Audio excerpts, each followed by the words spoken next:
A year into the Revolutionary War, colonial manpower was dwindling and George Washington was losing.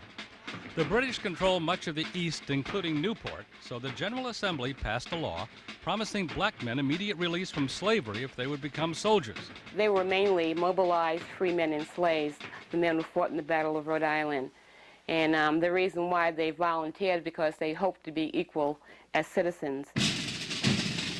200 of them signed up, and under the leadership of Colonel Christopher Green, formed the Colored Regiment.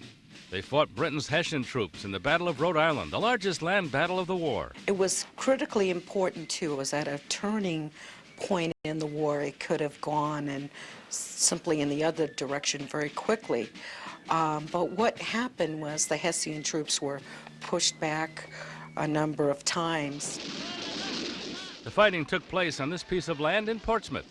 After the war, the men returned to not much of anything. No jobs, no promised money, a lot of glory, but that's about all. Today they are remembered by Patriots Park, located at the site of the Battle of Rhode Island.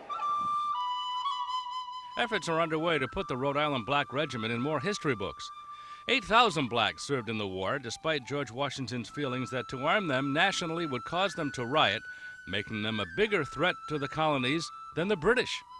But they were eventually described as the best under arms and the most neatly dressed by every white officer, Washington included, under whom they served. Still, we know that not enough do come, and that is disappointing to us because we put a lot into the programs, and we who have been working with this for so many years, it's deep, it's ingrained in us that, they must be remembered. Historians are also saying how ironic it is that blacks fought for independence and they were for years denied what they fought for. But they are not to be forgotten. In Portsmouth, Glenn Laxton, 12 News.